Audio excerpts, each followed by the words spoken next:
ವೀಕ್ಷಕರೇ ನಮಸ್ಕಾರ. ದೈಜುವಲ್ 24x7 ಪ್ರಸ್ತುತಪಡಿಸುವಂತಹ classic time ಕಾರ್ಯಕ್ರಮಕ್ಕೆ ಆತ್ಮೀಯವಾದ ಸ್ವಾಗತ. ವೀಕ್ಷಕರೇ, ತಮಗೆಲ್ಲರಿಗೂ ತಿಳಿದಿರುವಂತೆ ಕ್ಲಾಸಿಕ್ ಟೈಮ್ ಕಾರ್ಯಕ್ರಮದಲ್ಲಿ ನಾವು ವಿಶೇಷವಾಗಿರುವಂತಹ ಪ್ರತಿಭಾನ್ವಿತ ವ್ಯಕ್ತಿಗಳನ್ನು ನಿಮಗೆ ಪರಿಚಯಿಸ್ತಾ ಬಂದಿದ್ದೇವೆ. ನಮ್ಮ ಇಂದಿನ ಸಂಚಿಕೆಯಲ್ಲಿ ನಾನು ನಿಮಗೊಬ್ಬ ಪ್ರತಿಭಾವಂತ ಕಲಾವಿದನನ್ನು ಪರಿಚಯಿಸಲಿಕ್ಕೆ ಇಷ್ಟಪಡ್ತೇನೆ. ಇವರು ಪ್ರತಿಭಾವಂತ ಕಲಾವಿದ ಅಂತ ಹೇಳೋದಕ್ಕಿಂತ ಜಾಸ್ತಿಯಾಗಿ ನನಗೆ ಸೃಜನಾತ್ಮಕ ಕಲಾವಿದ ಅಂತ ಹೇಳಲಿಕ್ಕೆ ಖುಷಿ ಆಗ್ತಿದೆ. ಒಂದು ಸ್ಟೋರಿ ಬೋರ್ಡ್ ಆರ್ಟಿಸ್ಟ್ ಆಗಿರ್ಬೋದು ಅಥವಾ ಈ ಒಂದು ಸ್ಪೀಡ್ ಪೇಂಟಿಂಗ್ ಏನಂತ ಹೇಳ್ತೇವೆ, ಇದನ್ನು ಕರಗತ ಮಾಡಿಕೊಂಡಿರುವಂತಹ ಒಬ್ಬ ಅದ್ಭುತ ಕಲಾವಿದ. ಇವರ ಕಲಾ ಕುಂಜದಲ್ಲಿ ಬಹಳಷ್ಟು ಕೃತಿಗಳು, ಈ ಒಂದು ಕಲೆಗಳು ಅರಳಿ ಬರ್ತಾ ಇದೆ. ಆ್ಯಂಡ್ ನಮ್ಮ ಜನರು ಅದನ್ನು ತುಂಬ ಶ್ಲಾಘಿಸ್ತಾ ಇದ್ದಾರೆ. ಆ್ಯಂಡ್ ಇವರು ದಿನ ದಿನ ಹೋದಂತೆ ಮನೆ ಮಾತಾಗ್ತಾ ಇದ್ದಾರೆ. ಅವರೇ ಅಭಿಷೇಕ್ ತೀರ್ಥಹಳ್ಳಿಯವರು. ಬನ್ನಿ, ಅಭಿಷೇಕ್ ತೀರ್ಥಹಳ್ಳಿಯವರನ್ನ ನಿಮಗೆ ಪರಿಚಯಿಸಲಿಕ್ಕಿದ್ದೇನೆ. ಹಾಗೆ ಅವರ ಒಂದು ಜೀವನದ ಒಂದು ಕಲೆಯನ್ನು ಅವರು ಯಾವ ರೀತಿಯಲ್ಲಿ ಅದನ್ನು ಕರಗತ ಮಾಡಿಕೊಂಡಿದ್ದಾರೆ, ಆ್ಯಂಡ್ ಆ ಒಂದು ಕಲೆಯಲ್ಲಿ ಅವರಿಗೆ ಆಸಕ್ತಿ ಬೆಳೆದು ಬಂದ ದಾರಿ ಹೇಗಿತ್ತು, ಆ್ಯಂಡ್ ಯಾವೆಲ್ಲ ಅವಾರ್ಡ್ಸನ್ನು ಅವರು ಈವಾಗಲೇ ಪಡ್ಕೊಂಡಿದ್ದಾರೆ, ಈ ಒಂದು ಚಿಕ್ಕ ವಯಸ್ಸಿನಲ್ಲೇ ಪಡ್ಕೊಂಡಿದ್ದಾರೆ ಅಂತ ಹೇಳೋದನ್ನು ಅವರಿಂದಲೇ ಕೇಳಿ ತಿಳಿದುಕೊಳ್ಳೋಣ. ಅಭಿಷೇಕ್, ಕಾರ್ಯಕ್ರಮಕ್ಕೆ ಆತ್ಮೀಯವಾದ ಸ್ವಾಗತ ನಿಮಗೆ. Thank you so much. Okay, Abhishek ಅವರೇ, ಮುಖ್ಯವಾಗಿ ನಾವು ನಿಮ್ಮನ್ನು ನೋಡ್ಬೇಕಂತ ಹೇಳುವಾಗಲೇ ಜೀವನದಲ್ಲಿ ಬಹಳಷ್ಟು ಕಷ್ಟಪಟ್ಟು ಬಂದ ವ್ಯಕ್ತಿ ಅಂತ ಹೇಳೋದು ಗೊತ್ತಾಗ್ತದೆ. ಸೊ ಅದಕ್ಕಿಂತ ಜಾಸ್ತಿ ಆ ನಿಮ್ಮ ನಗು ಏನನ್ನು ಸಾಧಿಸುವ ಒಂದು ಹಂಬಲವನ್ನು ತೋರಿಸ್ತಾ ಇರ್ತದೆ. ಯಾವಾಗಲೂ ನಾನು ಭೇಟಿಯಾದಾಗ ನನಗೆ ಇದು ಖಂಡಿತವಾಗಿ ಮುಂದೆ ಬರುವಂತಹ ಒಂದು ಚಿತ್ರಣ ನಿಮ್ಮ ಬಗ್ಗೆ. ಹಾಗಿರುವಾಗ ನನಗೂ ನಿಮ್ಮ ಬಗ್ಗೆ ತಿಳ್ಕೊಳ್ಬೇಕು ಅಂತ ಆಸೆ, ನಮ್ಮ ವೀಕ್ಷಕರಿಗೂ ಕೂಡ ನಿಮ್ಮ ಒಂದು ಪರಿಚಯವನ್ನು ವಿವರವಾಗಿ ನೀಡಬೇಕು ಅಂತ ಹೇಳುವ ಆಸೆ. ನಿಮ್ಮ ಒಂದು ಕಲಾ ಒಂದು ಪಯಣ ಹೇಗಿತ್ತು ಅಂತ ಹೇಳಿ ನಮ್ಮ ವೀಕ್ಷಕರಿಗೆ ಹೇಳ್ಬೋದಾ ನೀವು? ನನ್ನ ಕಲಾ ಪಯಣ ಸ್ಟಾರ್ಟ್ ಆಗಿದ್ದು ಆಸಕ್ತಿದಾಯಕವಾಗಿ ಚಿಕ್ಕ ವಯಸ್ಸಿಂದಲೇ. ಬಟ್ ಅದನ್ನ ನಾನು ಸ್ಟ್ರಾಂಗ್ ಆಗಿ ತಗೊಂಡಿದ್ದು, ಅದು ನಾನೇ ಮನಸಾರೆ ಮಾಡಿದ್ದು 2017. ನನಗೆ 17 ವರ್ಷ ಇರ್ಬೇಕಾದ್ರೆ, ಅಂದ್ರೆ ಕಾಲೇಜಲ್ಲಿ ಮಾಡಿದ್ದು. ಸ್ಟಾರ್ಟಿಂಗ್ ಸ್ಪೀಡ್ ಪೇಂಟಿಂಗ್ ಅನ್ನೋ ಕಾನ್ಸೆಪ್ಟ್ ನಾನು ಸ್ಟಾರ್ಟ್ ಮಾಡಿದ್ದು. ಅದಕ್ಕಿಂತ ಮೊದಲು ಎಲ್ಲರೂ ಗೀಚ್ತಾರೆ, ಪ್ರತಿಯೊಬ್ರು ಕಲಾವಿದರು, ಎಲ್ಲರಿಗೂ ಅದೇ ರೀತಿ ನಾನು ಸ್ಕೂಲಲ್ಲಿ ಮಸ್ಟ್ ಸಿಲೆಬಸ್ ಎಲ್ಲ ಮಾಡುವಾಗಿ ನಾನು ಕೂಡ ಮಾಡ್ತಾ ಇದ್ದೆ. ಬಟ್ ಒಂದು ಅವಕಾಶ ಸಿಕ್ತು ನನಗೆ ಸ್ಪೀಡ್ ಪೇಂಟಿಂಗ್ ಮಾಡೋ ತರ. ಲೆಕ್ಚರ್ಸ್ ಹೇಳಿದ್ರು, ಅಲ್ಲಿಂದ ಸ್ಟಾರ್ಟ್ ಮಾಡಿದೆ. ಇವತ್ತಿನವರೆಗೂ ಮಾಡ್ತಾನೆ ಇದ್ದೀನಿ. ಓಕೆ, ಸೊ ಯಾವ ಕಾಲೇಜಲ್ಲಿ ನೀವು? ನಾನು ಮಂಗಳೂರಿನ ಯೂನಿವರ್ಸಿಟಿ ಕಾಲೇಜಲ್ಲಿ ಕಲ್ತಿದ್ದೆ, ಹಂಪನಕಟ್ಟ. ಅಲ್ಲಿ ಬಿಕಾಮ್ ಮಾಡ್ಬೇಕಾದ್ರೆ ಈ ಒಂದು ಆಸಕ್ತಿ ಜಾಸ್ತಿ ಆಯ್ತು. ಎಲ್ಲರೂ ಸಪೋರ್ಟ್ ಮಾಡೋಕೆ ಸ್ಟಾರ್ಟ್ ಮಾಡಿದಾಗ, ಯಾವಾಗ ಬೆಂಬಲ ಸಿಕ್ತು ಅವಾಗ ನಂಗೆ ಮಾಡಕ್ಕಾಗಿಲ್ಲ. ಮತ್ತೆ ಬರ್ತಾ ಬರ್ತಾ ಇನ್ನೂ ಸ್ವಲ್ಪ ಆರ್ಟ್ ಅನ್ನ ಕಲಿತಾ ಬಂದೆ. ಸ್ಪೀಡ್ ಪೇಂಟಿಂಗ್ ಅನ್ನೋದು ಬೇರೆ ರೀತಿ, ಬಟ್ ಆರ್ಟ್ ಅನ್ನೋದು ಇನ್ನೊಂದ್ ತರ ಬರುತ್ತೆ. ಆರ್ಟ್ ಅನ್ನ ಕಲಿಬೇಕಂತ ಮಾಡಿದ್ದು ಅದು ನಿಜವಾಗಿ ನನ್ನ ಹೊಟ್ಟೆಪಾಡಿಗೋಸ್ಕರನೇ. ಒಂದು ಬಸ್ ಚಾರ್ಜಿಗೆ ಹಣ ಬೇಕು, ಸೊ ಅದಕ್ಕೋಸ್ಕರ ಪೋರ್ಟ್ರೇಟ್ ಮಾಡಿದ್ರೆ ಇನ್ಕಮ್ ಬರುತ್ತೆ. ಸೊ ಒಂದೊಂದು ಪೋರ್ಟ್ರೇಟ್ ಅನ್ನ ಒಂದು 100 ರೂಪಾಯಿಗೆ ಸ್ಟಾರ್ಟ್ ಮಾಡಿ ಅಲ್ಲಿಂದ ಇನ್ಕಮ್ ಬರುತ್ತಲ್ಲ, ಸೊ ಅದ್ರಲ್ಲೇ ಖರ್ಚು ಮಾಡ್ಕೊಂಡು ಇವತ್ತು ಇದು ನಿಮ್ಮ ಕಾಲೇಜ್ ಲೈಫ್ ಅಲ್ಲಿ ಇರಬೇಕಾದ್ರೆ ನೀವು ಸ್ಟಾರ್ಟ್ ಮಾಡಿರುವಂತದ್ದು. ಹೀಗೆ ಇನ್ಕಮ್ ಬೇಕು ಅನ್ನೋದಕ್ಕೋಸ್ಕರ ನಾನು ಆರ್ಟ್ ಸ್ಟಾರ್ಟ್ ಮಾಡಿದ್ದು ಫೈನಲ್ ಆಗಿ. ಸೊ ಅಲ್ಲಿಂದ ಇವತ್ತು ಕಲ್ತ್ಕೊಂಡು ಬಿಡದಂಗೆ ಆರ್ಟ್ ಮಾಡ್ಕೊಂಡು ಬಂದಿದ್ದೀನಿ. ಖಂಡಿತವಾಗಿ ನಾವು ಕೂಡ ನೋಡ್ತಾ ಇರ್ತೀವಿ ನಿಮ್ಮ ಒಂದು ಚಾನೆಲ್ ಅಲ್ಲಿ. ಸೊ ಎವ್ರಿ ಟೈಮ್ ನೀವು ಹೊಸತನ್ನ ನೀವು ಕಲೀಲಿಕ್ಕೆ ಟ್ರೈ ಮಾಡ್ತೀರಾ. ನೀವೀಗ ಹೇಳಿದ್ರಿ ಸ್ಪೀಡ್ ಪೇಂಟಿಂಗ್ ಅನ್ನ ಕಲ್ತ್ರಿ ಅಂತ. ಇದಕ್ಕೆ ಅಂದ್ರೆ ನಿಮ್ಗೆ ಗುರುಗಳೇ ನಿಮ್ಗೆ ಮಾರ್ಗದರ್ಶನ ಆದ್ರು? ಹೌದು, ಗುರು ಅನ್ನೋದಕ್ಕಿಂತ ಹೇಗೆ ಗೊತ್ತಾ, ನಾನು ಹೈಸ್ಕೂಲ್ ಕಲಿಬೇಕಾದ್ರೆ ನನ್ನ ಸರ್ ಇದ್ದಾರೆ, ಜಾನ್ ಚಂದ್ರನ್ ಸರ್ ಅಂತ. ಅವ್ರು ಫಸ್ಟ್ ಟೈಮ್ ನಾನು ಅವರ ವರ್ಕ್ ನೋಡಿದ್ದು, ಲೈವ್ ಅಲ್ಲಿ ನೋಡಿದ್ದು ಅದೇ ಫಸ್ಟ್. ಅದಾದ್ಮೇಲೆ ನಾನು ಇದುವರೆಗೆ ಯಾರ್ದು ವರ್ಕ್ ನೋಡ್ಲಿಲ್ಲ. ಈಗ ತುಂಬಾ ಜನ ಇದ್ದಾರೆ, ವಿಲಾಸ್ ನಾಯ್ಕ್ ಅವರಿದ್ದಾರೆ, ಮತ್ತೆ ಡೇವಿಡ್ ಗ್ಯಾರಿಬಲ್ಡಿ ಅಂತ ಫಾರಿನ್ ಕಂಟ್ರಿ ಅಲ್ಲಿ ಇದ್ದಾರೆ. ಅವ್ರನ್ನೆಲ್ಲ ಇನ್ಸ್ಪಿರೇಷನ್ ತಗೊಂಡಿದ್ದೆ. ಬಟ್ ನಾನು ಅಲ್ಲಿ ನೋಡಿದ್ನಲ್ಲ, ಅದನ್ನ ನಾನು ಯೂಸ್ ಮಾಡ್ಕೊಂಡೆ. ಬಟ್ ಹೇಗ್ ಮಾಡ್ಬೇಕಂತ ಯಾರು ಹೇಳ್ಕೊಡೋದಿಲ್ಲ ಆ ಟೈಮ್. ಇವಾಗ ಸೋಷಿಯಲ್ ಮೀಡಿಯಾ ಇದೆ, ಗೊತ್ತಾಗತ್ತೆ, ಯಾರು ಮಾಡೋದು ವಿಡಿಯೋ ನೋಡ್ಕೊಬಹುದು. ಬಟ್ ಅವಾಗ ಆ ತರ ಇರ್ಲಿಲ್ಲ. ಒಂದೊಂದು ಪೇಂಟಿಂಗ್ ಮಾಡ್ಬೇಕಾದ್ರೆ ನಾನು 20-30 ಸತಿ ಪ್ರಾಕ್ಟೀಸ್ ಮಾಡ್ತಿದ್ದೆ. ಸೇಮ್ ಕ್ಯಾನ್ವಾಸ್ ರೆಡಿ ಮಾಡ್ಕೊಳೋದು, ಮೆಟೀರಿಯಲ್ಸ್ ಯಾವ್ದು ಬೇಕಂತ ಹೇಳ್ಕೊಡ್ತಾ ಇರ್ಲಿಲ್ಲ. ಬಟ್ ಮಾಡಿದೆ, ಚಲೋ ಇತ್ತು, ಮಾಡಿದೆ. ಓಕೆ, ಒಂದ್ಸಲ ನೀವೀಗ ಟ್ರೈ ಮಾಡ್ತೀರಿ ಅಂತ ಅನ್ಕೊಳ್ಳಿ. ಸೊ ಟ್ರೈ ಮಾಡಿದ ಕೂಡ ಅದು ಸಕ್ಸಸ್ ಆಗ್ಬೇಕು ಅಂತ ಏನಿಲ್ಲ. ಫಸ್ಟ್ ಪೇಂಟಿಂಗ್ ಯಾವಾಗ್ಲೂ ಸಕ್ಸಸ್ಫುಲ್ ಆಗೋದಿಲ್ಲ. ಆಗ ನಮ್ಗೆ ನಮ್ಮ ತಪ್ಪು ಗೊತ್ತಾಗ್ತಿರ್ತದೆ ನೆಕ್ಸ್ಟ್ ನಾವು ನಿಂತು ನೋಡ್ಬೇಕಾದ್ರೆ. ಸೊ ನಿಮ್ಗೆ ಯಾವ ರೀತಿ ಅನುಭವ ಆಗಿತ್ತು? ಅಬ್ದುಲ್ ಕಲಾಂ ಅವ್ರದ್ದು ಪೇಂಟಿಂಗ್ ಅನ್ನ ಫಸ್ಟ್ ಪ್ರಾಕ್ಟೀಸ್ ಮಾಡಿದ್ರು ನಾನು. ಓಕೆ, ನಾನದು ಉಲ್ಟಾ ಮಾಡದೆ ಹೆದ್ ಮಾಡದೆ ಎಷ್ಟು ಮಾಡಿದ್ರು ಅವ್ರ ತರ ಬರ್ಲೇ ಇಲ್ಲ. ಹೋಪ್ಸ್ ಬಿಟ್ಟೆ. ಅದಾದ್ಮೇಲೆ ನಾನು ನೆಕ್ಸ್ಟ್ ಮಾಡಿದ್ದು ಆಫ್ಟರ್ 1 year. ಓಕೆ, ಆಯ್ತಾ. ಅಂದ್ರೆ ಒಂದು ಪ್ರಾಬ್ಲಮ್ ಅಂದ್ರೆ ನಮ್ಮ ಹತ್ರ ಪ್ರಾಪರ್ ಮೆಟೀರಿಯಲ್ಸ್ ಇರಲ್ಲ. ಹೌದು, ಮಾಡ್ಬೇಕನ್ನೋಂಥದ್ದು ಯಾವ್ದ್ರಲ್ಲಿ ಮಾಡ್ಬೇಕಂದ್ರೆ ಗೊತ್ತಿರಲ್ಲ. ಸೊ 1 ವರ್ಷ ಗ್ಯಾಪ್ ಅಲ್ಲಿ ಏನೆಲ್ಲ ಬೇಕಂತ ಕಲ್ತ್ಕೊಂಡೆ, ಮೆಟೀರಿಯಲ್ಸ್ ರೆಡಿ ಮಾಡ್ಕೊಂಡೆ. ಅದು ಹೇಳಿದ್ನಲ್ಲ, ಹಣ ಕೂಡಿಡ್ಸ್ಕೊಂಡು ಬೈ ಮಾಡಿದೆ. ಎಲ್ಲ ಐಟಮ್ ಕ್ಯಾನ್ವಾಸ್ ಅಲ್ಲೇ ಮಾಡ್ಬೇಕು, ಚೆನ್ನಾಗಿ ಹಿಡಿಯತ್ತೆ. ಸೊ ಇದನ್ನೆಲ್ಲ ಕಲ್ತ್ಕೊಂಡು ಮಾಡ್ಕೊಂಡ್ ಬಂದೆ. ದೆನ್ ಫಸ್ಟ್ ಮಾಡಿದ ಪೇಂಟಿಂಗ್ ಎಲ್ಲ ಸ್ಟ್ಯಾಂಡಿಂಗ್ ಓವೇಷನ್ ಸಿಕ್ಕಿತ್ತು, ತುಂಬಾ ಪ್ರೆಸೆಸ್ ಸಿಕ್ಕಿತ್ತು, ಯಾಕಂದ್ರೆ ಅಷ್ಟು ಎಫರ್ಟ್ ಹಾಕಿದ್ದೆ ನಾನು. ಆ ರೀತಿ ಎಲ್ಲ ಮಾಡಿದ್ದೆ. ಎಲ್ಲಿ ಮಾಡಿದ್ರಿ? ಅದು ಯೂನಿವರ್ಸಿಟಿ ಕಾಲೇಜಲ್ಲೇ ಮಾಡಿದ್ರಿ. ಓಕೆ, ಕಾಲೇಜ್ ಸ್ಟೂಡೆಂಟ್ಸ್ ಅಂದ್ರೆ ಫ್ರೆಂಡ್ಸ್ ಏನ್ ಇರ್ತಾರೆ ಅವರೇ ನಿಮಗೆ ಸಪೋರ್ಟ್ ಮಾಡಿದ್ರು? ಹೌದು, ಸಪೋರ್ಟ್. ಮತ್ತೆ ಒಂದು ಫಂಕ್ಷನ್ ಅಲ್ಲಿ ಸ್ಟ್ಯಾಂಡಿಂಗ್ ಓವೇಷನ್ ಅಂದ್ರೆ ಹೇಳಿದ್ನಲ್ಲ, ಇಂಡಿಪೆಂಡೆನ್ಸ್ ಡೇ ದಿನ ಕಾರ್ಗಿಲ್ ವಿಜಯ ದಿವಸಕ್ಕೋಸ್ಕರ ಆ ರೀತಿ ಮಾಡಿದ್ದು. ಅದು ಯೂನಿವರ್ಸಿಟಿ ಕಾಲೇಜಲ್ಲಿ ನ್ಯಾಷನಲ್ ಲೆವೆಲ್ ಲೀಡರ್ಸ್ ಎಲ್ಲ ಇದ್ರು, ಮತ್ತೆ ಕೆಲವರು ಇದ್ರು. ಅವರು ಎನ್ಕರೇಜ್ ಸಿಕ್ತಲ್ಲ ನನಗೆ, ಆ ಸ್ಟ್ಯಾಂಡಿಂಗ್ ಓವೇಷನ್ ಆಗಿರ್ಬೋದು, ಅದು ನ್ಯಾಷನಲ್ ಲೆವೆಲ್ ಪೇಜ್ ಅಲ್ಲಿ ಬಂದಾಗ, ಪೇಪರ್ ಅಲ್ಲಿ ಬಂದಾಗ ಅದು ನನಗೆ ಅಷ್ಟು ಬೂಸ್ಟ್ ಕೊಡ್ತು. ಈಗ ನೀವೀಗ ನಾನು ಇಲ್ಲಿ ಕರೆದ್ರಿ, ನಾನು ಇಲ್ಲಿ ಬಂದೆ, ನನಗೆ ಇನ್ನೊಂದು ಸ್ಟೆಪ್ ಬೈ ಸ್ಟೆಪ್ ಇದು. ಸೊ ಇದನ್ನ ನಾನು ಅಷ್ಟು ಎನರ್ಜಿ ತಗೊಂತೇನೆ, ಅವತ್ತು ನಂಗೆ ಅದೇ ಸಿಕ್ಕಿತ್ತು. ಹಾಗಾಗಿ ನಾನು ಇದನ್ನ ಕಂಟಿನ್ಯೂ ಮಾಡ್ಕೊಂಡು ಹೋದೆ. ಆ ರೀತಿ ಆಗಿತ್ತು. ಸೊ ನಿಮ್ಗೆ ಅಂದ್ರೆ ನೀವು ಬೆಳೆದು ಬಂದ ದಾರಿ ನಿಮ್ಗೆ ಒಂದು ಏನ್ ಹೇಳ್ತೇವೆ ಸ್ಫೂರ್ತಿದಾಯಕವಾಗಿದೆ ಅಂತ ಹೇಳ್ಬೋದು. ಯಾಕಂದ್ರೆ every day is a challenge ತರ ನೀವು ತಗೊಂಡಿದ್ದೀರಾ. ಹೊಸತು ಕಲ್ತಷ್ಟು ನನಗೆ ಬೆನಿಫಿಟ್ ಆಗುತ್ತೆ. ಹೌದು. ಮತ್ತೆ ಮಾಡಿದಷ್ಟು ಪ್ರಾಕ್ಟೀಸ್ ಮಾಡಿದಷ್ಟು ಹ್ಯಾಂಡ್ ಡೆವಲಪ್ ಆಗುತ್ತೆ ಒಂದು ಕಾನ್ಸೆಪ್ಟ್. ಸೊ ನೀವು ಇವತ್ತು ಕೂಡ ನಾವು ನೋಡ್ತಾ ಇರುವಾಗೆ ನೀವು ಪ್ರತಿದಿನ ಕಲಿತೀರಾ, ನಾನು ಹೊಸತನ ಕಲಿತೇನೆ ಅಂತ ಹೇಳುವ ಒಂದು ಹಂಬಲ, ಕುತೂಹಲ ನಿಮ್ಮಲ್ಲಿ ಯಾವಾಗ್ಲೂ ಇರ್ತದೆ. ಸೊ ಇದಕ್ಕೆಲ್ಲರಿಗೂ ಯಾವುದಕ್ಕೂ ಕೂಡ ಒಂದು ಸ್ಫೂರ್ತಿ ಅಂತ ಬೇಕಾಗ್ತದೆ. ಸೊ ಆ ಸ್ಫೂರ್ತಿ ನಿಮ್ಮ ಜೀವನದಲ್ಲಿ ಯಾರು ಅಂತ ಹೇಳಿಕೆ? ನನಗೆ ಮುಖ್ಯ ಸ್ಫೂರ್ತಿ ಅಂದ್ರೆ ಇಂಡಿಯನ್ ಕಲ್ಚರ್. ಯಾಕಂದ್ರೆ ದೇವಸ್ಥಾನ ಆಗಿರ್ಬೋದು, ಯಾವುದೋ ಒಂದು ಹಳೆ ಸಂಸ್ಕೃತಿ ಇರ್ಬೋದು, ಈ ತುಳುನಾಡಲ್ಲಿ ಕೆಲವೊಂದಿದೆ ದೈವಾರಾಧನೆ ಇರ್ಬೋದು. ನಂಗೆ ಅದ್ ನೋಡಿದ ತಕ್ಷಣ ಅವರು ಆ ಪರಂಪರೆ ಹೆಂಗ್ ಹುಟ್ಕೊಂಡಿರ್ಬೋದು ಆ ರೀತಿಯನ್ನ ಯೋಚನೆ ಮಾಡ್ತಾ ಸೊ ಬರ್ತಾ ಬರ್ತಾ ಜನರೇಷನ್ ಚೇಂಜ್ ಆಗ್ತಾ ಇದೆ. ಅದ್ರಲ್ಲಿ ನಾನು ಹೆಂಗೆ ಹಳತ್ತನ್ನ ತಗೊಂಡ್ಬಂದು ನನ್ನ ಇದರಲ್ಲಿ ತಗೊಂಡ್ಬರ್ಬೋದು ಅಂತ ನಾನು ಅದನ್ನೇ ಸ್ಫೂರ್ತಿಯಾಗಿ ತಗೊಂಡೆ. ಮತ್ತೆ ನನ್ನ ಸುತ್ತಮುತ್ತ ಇದ್ದಂತ ವಾತಾವರಣ, ಆ ವಾತಾವರಣಕ್ಕೆ ನಾನೇ ಹೋಗಿದ್ದು, ಫೋರ್ಸ್ಫುಲಿ ನಾನೇ ಹೋಗಿದ್ದು. ನನ್ನ ಜೊತೆ ಫ್ರೆಂಡ್ಸ್ ಅವ್ರು ಆತರ ಇಲ್ದಿದ್ರು, ಅಂತವ್ರನ್ನೇ ನಾನು ಸುತ್ತಮುತ್ತ ಸೇರಿಸ್ಕೊಡೋ ಹಾಗೆ, ಎಲ್ಲಿ ಗ್ಯಾಲರಿ ಎಕ್ಸಿಬಿಷನ್ ಆಗುತ್ತೆ ಅಲ್ಲಿ ಹೋಗೋದು, ಆ ರೀತಿ ಎಲ್ಲ ಮಾಡ್ಕೊಂಡ್ ಬಂದೆ. ಓಕೆ, ಸೊ ಇಷ್ಟೆಲ್ಲ ಕಲಿಬೇಕಾದ್ರೆ ನಮ್ಗೆ ಒಂದು ಗುರುಗಳ ಒಡನಾಟ ಅಂತ ಬೇಕಾಗ್ತದೆ. ನೀವು ಯಾರಾದ್ರೂ ಗುರುಗಳನ್ನ ಆರಿಸಿಕೊಂಡಿದ್ರಾ ಅಥವಾ ನಿಮ್ಗೆ ಯಾರಾದ್ರೂ ಕಲಿಸ್ಲಿಕ್ಕೆ ಬಂದಿದ್ರಾ? ಕಲಿಸ್ಲಿಕ್ಕೆ ಬಂದಿದ್ದನ್ನು ನಾನೇ ಹುಡ್ಕೊಂಡು ಹೋದೆ. ಮುಖ್ಯವಾಗಿ ನನ್ನ ಅತ್ತೆ, ಅವರು ಡ್ರಾಯಿಂಗ್ ಟೀಚರ್ ಆಗಿದ್ರು. ನನ್ನ ಹೆಸರಲ್ಲಿ ಅಭಿಷೇಕ್ ತೀರ್ಥಹಳ್ಳಿ ಇದೆಯಲ್ಲ, ಈಗ ಡೌಟ್ ಆಗ್ಬೋದು ಹೇಗೆ ತೀರ್ಥಹಳ್ಳಿ ಮಂಗಳೂರು ಉಡುಪಿ ಅಂತೆಲ್ಲ ಆಗುತ್ತೆ. ಸೊ ಮಂಗಳೂರಿಗೆ ನನ್ನನ್ನು ಅವರು ಕರ್ಕೊಂಡು ಹೋದ್ರು. ಅವ್ರ ಜೊತೆ ನಾನು ಇದ್ದಿದ್ದು. ಅವರು ಡ್ರಾಯಿಂಗ್ ಟೀಚರ್ ಆಗಿ ನಾ ಅವ್ರದ್ದು ವರ್ಕ್ ನೋಡ್ತಾ ಇದ್ದೆ. ಆಸ್ ಅ ಸ್ಟೂಡೆಂಟ್ ನಾನು ಎಷ್ಟು ಬೇಕು ಅಷ್ಟೇ ಮಾಡ್ತಿದ್ದು, ನನ್ನಲ್ಲಿ ಆಸಕ್ತಿ ಇದೆ ಅಂತ ಅವ್ರಿಗೆ ಗೊತ್ತಾಗ್ಲಿಲ್ಲ, ಬಟ್ ನಾನು ಅದನ್ನ ನೋಡ್ತಾ ಇದ್ದೆ. ಸೊ ಅಲ್ಲಿ ಸುತ್ತಮುತ್ತ ಎಕ್ಸಿಬಿಷನ್ ಅಲ್ಲಿ ಆದಾಗ ಅದಾದ್ಮೇಲೆ ಜಾನ್ಸನ್ ಸರ್ ಅಂತ ಹೇಳಿದ್ರೆ ಸೈಂಟ್ ಅಲೋಷಿಯಸ್ ಕಾಲೇಜ್ ಸ್ಕೂಲಲ್ಲಿ, ಹೈಸ್ಕೂಲಲ್ಲಿ, ಅಲ್ಲಿ ಕೂಡ ಆರ್ಟ್ ಗ್ಯಾಲರಿ ಎಲ್ಲ ತುಂಬಾ ಚೆನ್ನಾಗಿ. ಇವನ್ ಸೈಂಟ್ ಅಲೋಷಿಯಸ್ ಅಲ್ಲಿ ಚಾಪೆಲ್ ಇದೆ, ಆ ಚಾಪೆಲ್ ಅಲ್ಲಿ ತುಂಬಾ ಪೇಂಟಿಂಗ್ಸ್ ಎಲ್ಲ ಇದೆ.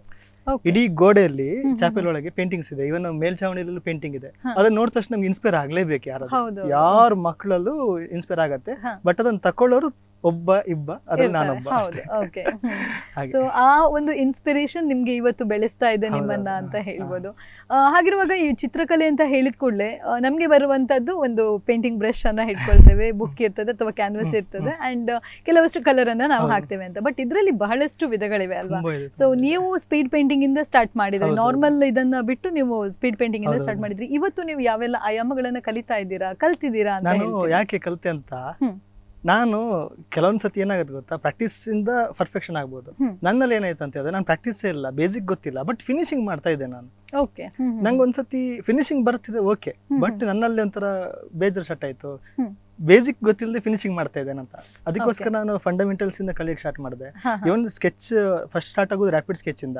ನಾವೇನ್ ನೋಡ್ತೀನಿ ಅದನ್ನ ಗೀಸ್ಬೇಕು, 30 ಸೆಕೆಂಡ್ 20 ಸೆಕೆಂಡ್ ಗೀಚ್ ಆಗ್ಬೇಕು ಪಟಪಟ ಅಂತ. ಸೊ ಅದನ್ನ ಪ್ರಾಕ್ಟೀಸ್ ಇರ್ಬೋದು. ಪೋರ್ಟ್ರೇಟ್ ಇರ್ಬೋದು, ಪೋರ್ಟ್ರೇಟ್ ಒಂದು ಲೈವ್ ಮಾಡ್ಕೊಬಹುದು, ಇಲ್ಲಾಂದ್ರೆ ಯಾರನ್ನ ನೋಡಿ ಫೋಟೋ ನೋಡ್ಕೊಂಡು ಆ ತರನು ಮಾಡಬಹುದು ಇದರಲ್ಲಿ. ಮತ್ತೆ ವಾಟರ್ ಕಲರ್ ಪೇಂಟಿಂಗ್ ಅಂತ ಬರುತ್ತೆ ಲ್ಯಾಂಡ್ಸ್ಕೇಪ್ ಅಲ್ಲಿ, ಸ್ಟುಡಿಯೋದಲ್ಲೂ ಮಾಡಬಹುದು, ಅಥವಾ ನಾವೆಲ್ಲ ಹೊರಗಡೆ ಹೋಗಿ ಪ್ರಾಕ್ಟೀಸ್ ಮಾಡಬಹುದು. ಅದರಲ್ಲಿ ಆಯಿಲ್ ಪೇಂಟಿಂಗ್ ಅಂತ ಬರುತ್ತೆ, ಅಕ್ರಿಲಿಕ್ ಮೀಡಿಯಾ ಬರುತ್ತೆ, ಸೊ ಸ್ಕೆಚ್ ಅಲ್ಲಿ ಚಾರ್ಕೋಲ್ ಬರುತ್ತೆ, ಗ್ರಾಫೈಟ್ ಪೆನ್ಸಿಲ್ ಬರುತ್ತೆ. ಇದೆಲ್ಲ ತುಂಬಾ ಸಬ್ ಡಿವಿಷನ್ ಆಗ್ತಾ ಹೋಗುತ್ತೆ. ಹಾಗೆ ಸೊ ಹೀಗೆ ನೀವು ಒಂದೊಂದನ್ನೇ ಕಲ್ತ್ಕೊಂಡು ಬಂದ್ರಿ.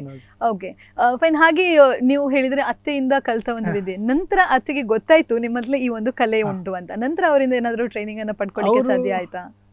ಅವಾಗ ನಾನು ಅವ್ರಿಗಿಂತ ಚೆನ್ನಾಗಿ ಮಾಡ್ತಾ ಇದ್ದೆ. 2017 ಹೇಳಿದ್ನಲ್ಲ, ಅವಾಗ ಅವರಿಗೆ ಶಾಕ್ ಆಗ್ತಿತ್ತು. ನಾನು ಏನ್ ಮಾಡಿದ್ರು ಹೋದ್ಮೇಲೆ ತೋರಿಸ್ತಾ ಇದ್ದೆ, ಅವರು ಅಪ್ರಿಸಿಯೇಷನ್ ಮಾಡ್ತಾ ಇದ್ರು. ದೆನ್ ಆ ಟೈಮಲ್ಲಿ ಮಾಡಿದ ತಕ್ಷಣ ಈ ಸ್ಪೀಡ್ ಪೇಂಟಿಂಗ್ ಒಂದು ಅವಾಗೇನಕ್ಕೆ ಹೊಸ್ತು, ಇವಾಗ ಜನರಲ್ ಆಸಕ್ತಿ ಹೋಗಿದೆ, ಬಟ್ ಆ ಟೈಮಲ್ಲಿ ಹೊಸ್ತಲ್ವಾ, ಸೊ ಎಲ್ಲರೂ ತುಂಬಾ ಸಪೋರ್ಟ್ ಮಾಡ್ತಾ ಇದ್ರು. ಹಾಗಾಗಿ ಸ್ವಲ್ಪ ಹೆಸರು ಬರಕ್ ಸ್ಟಾರ್ಟ್ ಆಯ್ತು. ಆಗ ಅವ್ರಿಗೆ ಖುಷಿ ಆಗ್ತಾ ಇತ್ತು. ಹೌದು, ಸ್ಪೀಡ್ ಪೇಂಟಿಂಗ್ ಅಲ್ಲಿ ಕೆಲವಷ್ಟೇ ಹೆಸರುಗಳು ನಮ್ಗೆ ಕೇಳಿ ಬರ್ತಾ ಇತ್ತು.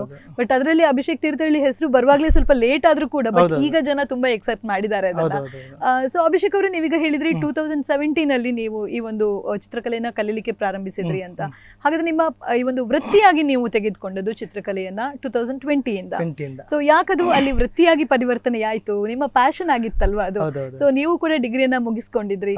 ಸೊ ನಿಮ್ಮ ಪ್ಯಾಷನ್ ಅನ್ನ ನೀವು ವೃತ್ತಿಯನ್ನಾಗಿ ಆರಿಸಿಕೊಳ್ಳಿಕ್ಕೆ ಏನ್ ಕಾರಣ ಆಯ್ತು? 2020 ಅಲ್ಲಿ ಆಬ್ವಿಯಸ್ಲಿ ಲಾಕ್ಡೌನ್ ಆದ ತಕ್ಷಣ ಫೀಲ್ಡ್ ಖರಾಬ್ ಆಗೋಯ್ತು. ಬಿಕಾಮ್ ನ ಗ್ರಾಜುಯೇಟ್ ನಾನು.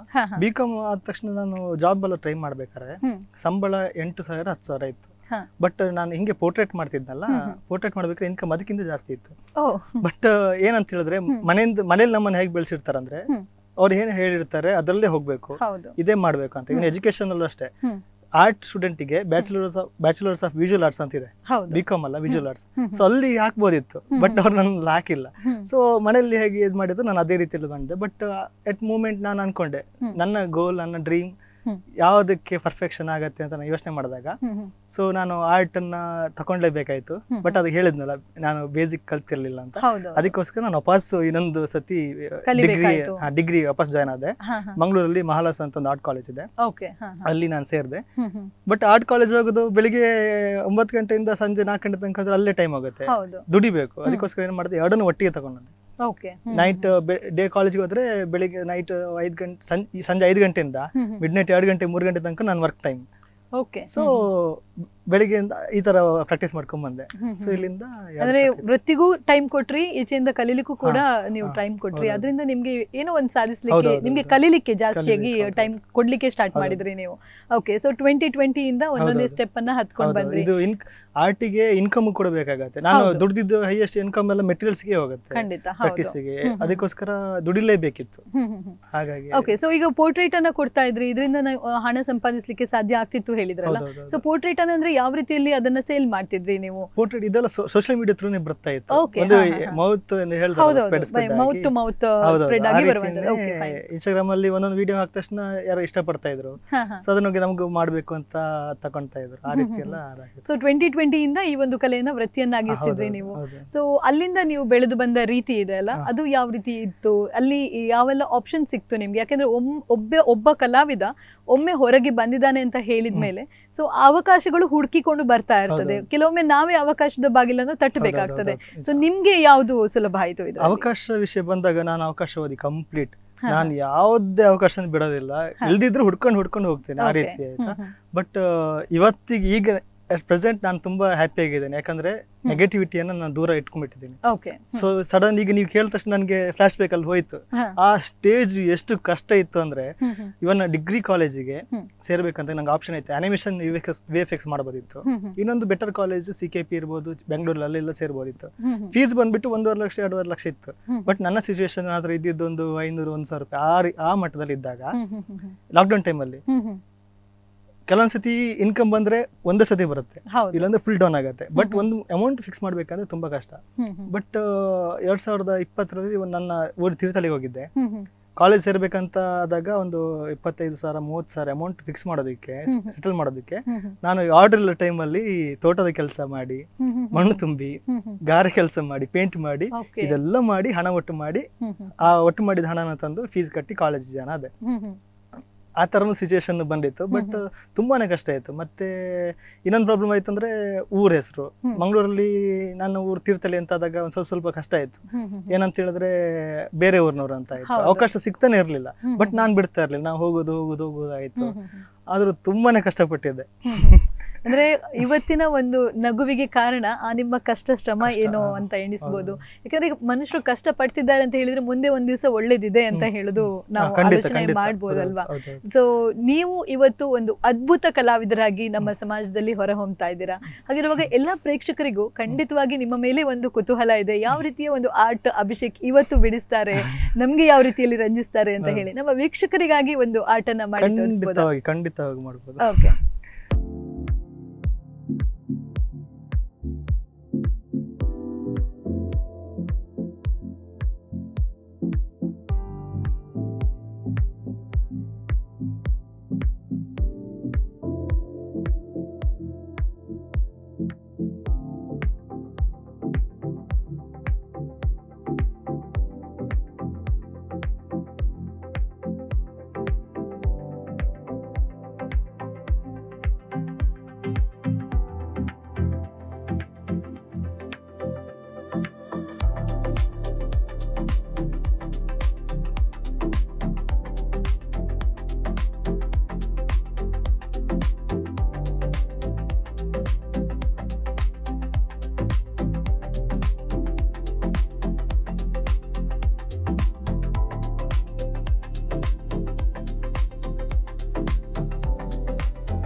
ವೀಕ್ಷಕರೇ, ಕ್ಲಾಸಿಕ್ ಟೈಮ್ ಕಾರ್ಯಕ್ರಮದಲ್ಲಿ ಈಗೊಂದು ಪುಟ್ಟ ವಿರಾಮದ ನಂತರ ಕಾರ್ಯಕ್ರಮ ಮುಂದುವರಿಯುತ್ತದೆ.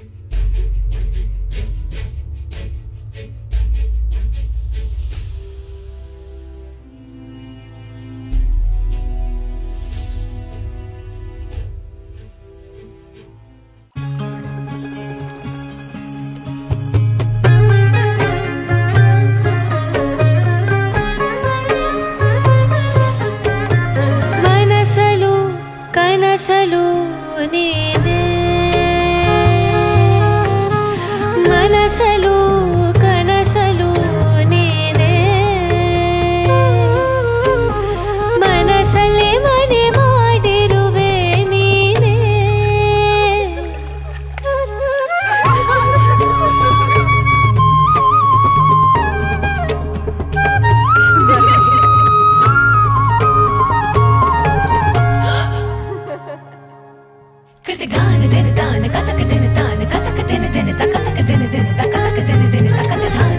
ಮನಸಲು ಕನಸಲು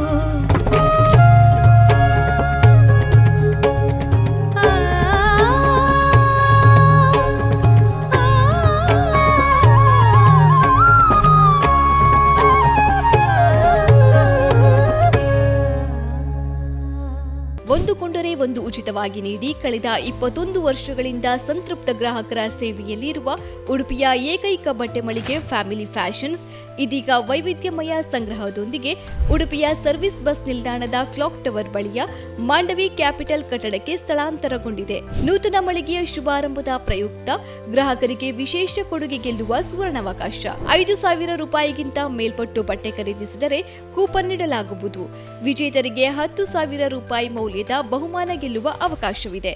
ಫ್ಯಾಮಿಲಿ ಫ್ಯಾಷನ್ಸ್, ಸರ್ವಿಸ್ ಬಸ್ ನಿಲ್ದಾಣ, ಉಡುಪಿ.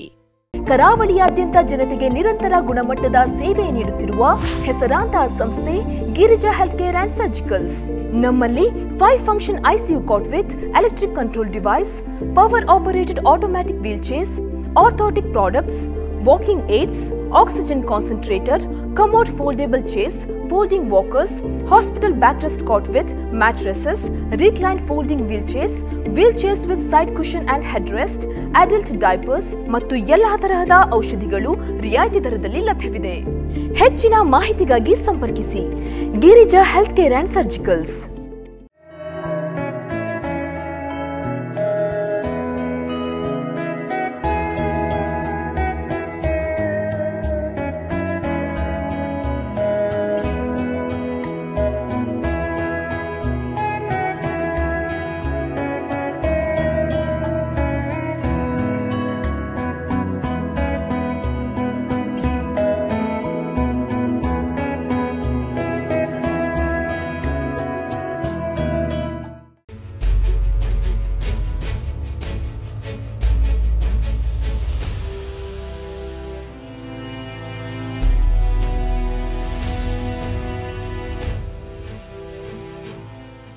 ವಿರಾಮದ ನಂತರ ಕಾರ್ಯಕ್ರಮಕ್ಕೆ ಆತ್ಮೀಯವಾದ ಸ್ವಾಗತ. ಕ್ಲಾಸಿಕ್ ಟೈಮ್ ನಮ್ಮ ಇಂದಿನ ಸಂಚಿಕೆಯಲ್ಲಿ ನಮ್ಮೊಂದಿಗಿದ್ದಾರೆ ಅಭಿಷೇಕ್ ತೀರ್ಥಹಳ್ಳಿ ಅವರು. ಅಭಿಷೇಕ್ ಅವರೇ, ಈವಾಗಲೇ ನೀವು ಜನರಿಗೆ ಪೇಂಟಿಂಗ್ ಅನ್ನ ಕೂಡ ಮಾಡಿ ತೋರಿಸಿದ್ರೆ ಅಂಡ್ ನಿಮ್ಮ ಬಗ್ಗೆ ನಾವು ಕೇಳ್ತಾ ಇರಬೇಕಾದ್ರೆ ನಿಜವಾಗಿ ಒಂದು ಕಷ್ಟಪಟ್ಟರೆ ಇಷ್ಟವನ್ನ ನಾವು ಸಿದ್ಧಿಸ್ಕೊಳ್ಬಹುದು ಅಂತ ಹೇಳೋದನ್ನ ನೋಡ್ಬೋದು. ಹಾಗಿರುವಾಗ ನೀವು ಕೂಡ ಈ ಒಂದು ವೇಗದ ಪೇಂಟಿಂಗ್ ಅಂತ ಏನು ಹೇಳ್ತಿರಲ್ಲ, ಇದನ್ನ ಬಹಳಷ್ಟು ಚಂದವಾಗಿ ಮಾಡ್ತೀರಾ. ಅಂಡ್ ಅದರಲ್ಲಿ ಕೂಡ ಬೇರೆ ಬೇರೆ ಲೈವ್ ಪೇಂಟಿಂಗ್ ಇದೆ, ವೆಡ್ಡಿಂಗ್ ಪೇಂಟಿಂಗ್ ಇದೆ. ಇದೆಲ್ಲ ಜನರನ್ನ ಬಹಳಷ್ಟು ಆಕರ್ಷಿಸ್ತದೆ. ಅದರಲ್ಲೂ ಸಹ ಈ ವೇಗದ ಪೇಂಟಿಂಗ್ ಅಂದ್ರೆ ಏನ್ ಸ್ಪೀಡ್ ಪೇಂಟಿಂಗ್ ಏನು ಹೇಳ್ತೇವಲ್ಲ, ಅದನ್ನ ನೋಡುವಾಗ್ಲೇ ಏನು ಕಲಾವಿದ ಏನ್ ಮಾಡ್ತಿದ್ದಾನೆ ಅಂತ ಹೇಳುದ ಒಂದು ಏನು ಸಹ ಗೊತ್ತಿರೋದಿಲ್ಲ ಕೂತ್ಕೊಂಡು ಇರುವ ಪ್ರೇಕ್ಷಕರಿಗೆ. ಬಟ್ ಮೈಂಡ್ ಅಲ್ಲಿ ಏನೋ ಇರ್ತದೆ, ಏನೋ ಇವರು ಸ್ಕೆಚ್ ಹಾಕೊಂಡಿದ್ದಾರೆ ಇರ್ಬೇಕು ಫಸ್ಟೇ, ಅದಕ್ಕೋಸ್ಕರ ಅಷ್ಟು ಫಾಸ್ಟ್ ಬಿಡಿಸ್ತಿದ್ದಾರೆ. ಇದೆಲ್ಲ ಒಂದು ಇಮ್ಯಾಜಿನೇಷನ್ ಇರುವಂತದ್ದು. ಸೊ ಈ ಒಂದು ಸ್ಪೀಡ್ ಪೇಂಟಿಂಗ್ ಬಗ್ಗೆ ನೀವೇನ್ ಹೇಳ್ತೀರಾ? Speed painting very challenging. ಅದು 5 minutes ಅಲ್ಲಿ ಮಾಡ್ಬೇಕಂತ ಹೇಳಿದ್ರೆ ಮ್ಯಾಜಿಕಲ್ ಮೂಮೆಂಟ್. ಅಲ್ಲಿ 5 minutes ಇದ್ದಿದ್ದು ಒಂದು 36 ಸೆಕೆಂಡ್ ಇದ್ದಾಗೆ ನಮ್ಗೆ ಪಾಸ್ ಆಗೋಗ್ಬಿಡುತ್ತೆ. ಬಟ್ ಅದಕ್ಕೇನಂತ ಹೇಳಿದ್ರೆ ತುಂಬಾನೇ ಪ್ರಾಕ್ಟೀಸ್ ಬೇಕು. ಪ್ರಾಕ್ಟೀಸ್ ಮಾಡಿ ನಾವು ಅಲ್ಲಿ ಫಿಕ್ಸ್ ಆದಾಗ ಮಾತ್ರ ಸ್ಟೇಜ್ ಅಲ್ಲಿ ಬಂದು ಈ ರೀತಿ ಪಟ ಮಾಡಬಹುದು.